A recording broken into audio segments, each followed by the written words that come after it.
Lore of Anthem and Greek Mythology Explained.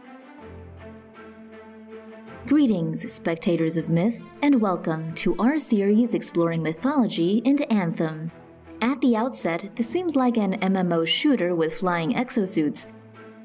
But if you take a closer look, like we're about to, you'll find a game rich in lore from the ancient world. Here, we'll be looking at the world of Anthem and how its lore and story parallels elements of Greek mythology. Anthem is more than it lets on. Indeed, one glance at it and you may think this is just another galactic sci-fi jaunt like Destiny, Halo, or Mass Effect. However, it is also from Bioware, and they have crafted some of gaming's greatest stories. According to information from the game's publisher, humans in the game live in an unfinished world.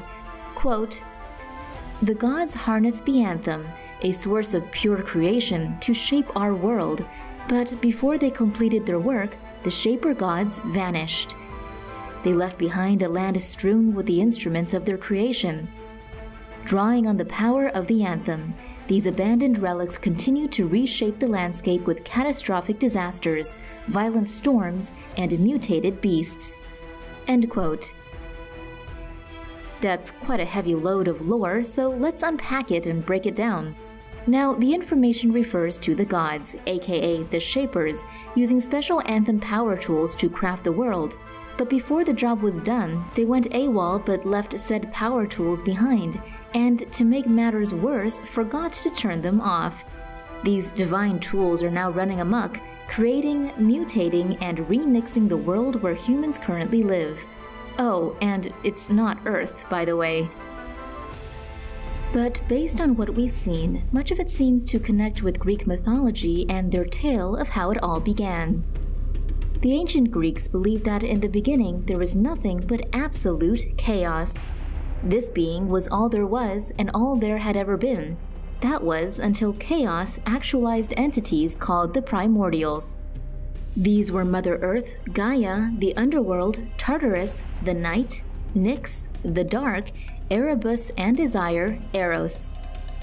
But that was not all. These beings also went on to sire other primordials, namely the mountains, Aurea, the sea, Pontus, the day, Hermea, and the air, Aether. Gaia also created the sky, Uranus. Together they made the 12 Titans, the Cyclopes, and the 100-handed Hecatoncheires. The primordials were viewed by the Greeks as the shapers of our world. Chaos, like Anthem, is the creative force that sprang forth the elements necessary for the gods to shape the world. The primordials, like the Shapers, created Titans. In Anthem, Titans appear a far cry different from their mythological counterparts. Indeed, these might be some of the mutated beasts the game descriptions refer to. However, in the lineage of the gods who would ultimately shape the mythical Greek world, the Titans and Primordials were pivotal. But the Primordials, like the Shapers, also vanished, and while we don't know why the Shapers vanished, we do know why the Primordials did. Uranus despised his creations, so much so he buried them deep within Gaia. But this action, spectators of myth, was to be his doom.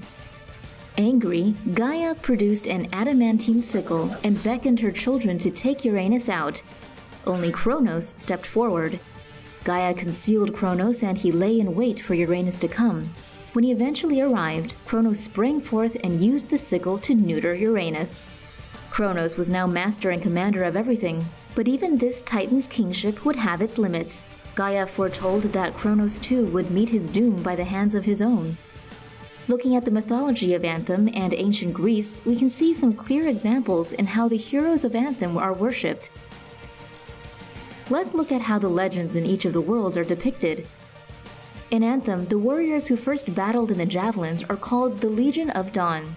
Now, their general, one Helena Tarsis, is viewed as a sort of mythical legendary savior. According to the game's website, General Tarsis protected humanity from the chaos of the Bastion, and carved out a future for the species to thrive. Information on her reads, quote, "It is said that she scaled a mountain to defeat a massive beast at its peak and protect the people below. The Freelancers now fight to protect all of humanity, holding this story close to their hearts." End quote. There are even carvings of General Tarsis on walls. She's worshipped. Carvings and art were one way legends were told in the ancient world. There's lightning around whomever is within that Javelin suit. And what other legends of ancient mythology bring the lightning while battling titans? Well, on Olympus, there is only one. Cronos, like his father before him, despised his children. However, that was to be the Titan's downfall.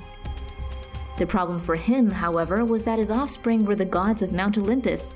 Remembering the prophecy from Gaia that a child of him would usurp him, Cronos devoured them all, except one, Zeus. Zeus was hidden on Crete. In his place, Cronos was fooled into eating a stone in the guise of a baby. The thunder god soon managed to free his Olympian brothers and sisters, as well as the Hecatoncheires and the Cyclops. Together, they made weapons and planned for war against Cronos and the Titans. The war would last 10 years. It was called the Titanomachy, and the Titans eventually lost. Cronos was imprisoned in the underworld. Zeus was the victor. He was now master of the sky, as well as the very air we breathe. Poseidon, meanwhile, held dominion over the oceans, and Hades took over the realm of the dead. But Zeus was overlord of all. After a time, the Titan Prometheus stole fire from Olympus and gave it to humanity. This made Zeus livid, and he punished Prometheus. The king of Olympus had him tied to a rock in a far-off place where, for all eternity, his innards would be eaten every day by an eagle. They'd regenerate overnight, only for it to happen again the next day, and the next, and the next. If anything, Anthem's world seems just as cruel as Zeus.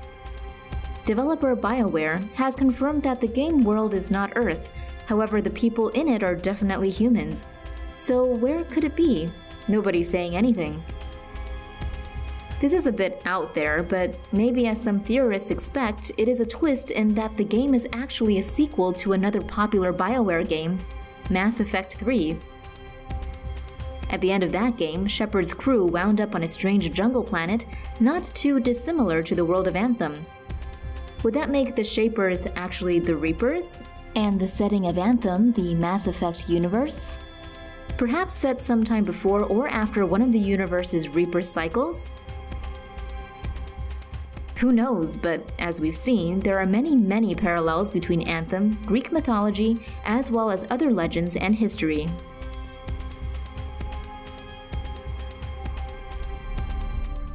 The game features a city named Tarsis, after the previously discussed General Tarsis.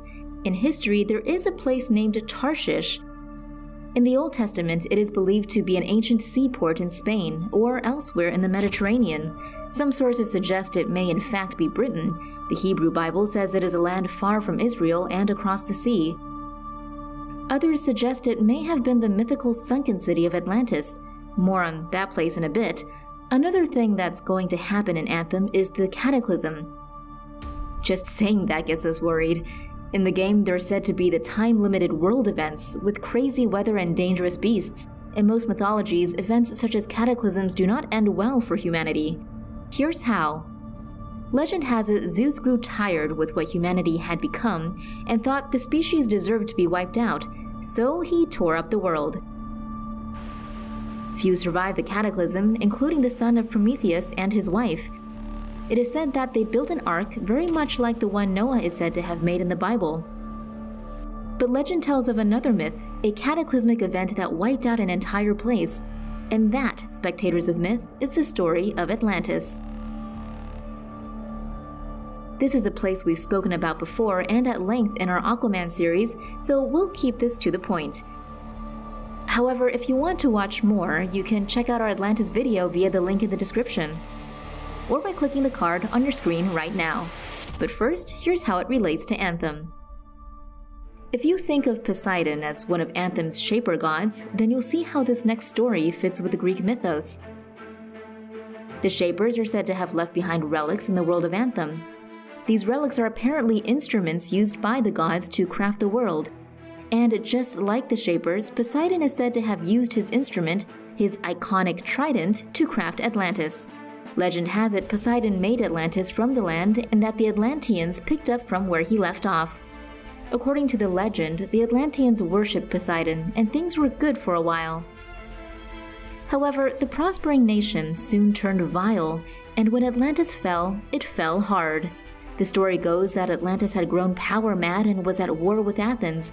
The gods of Olympus did not like what the place had become and sent a cataclysm of floods and earthquakes their way. So if you're an Anthem and a cataclysm is in the offing, you best watch out. Because chances are the gods, or the Shapers, or whatever this is mad.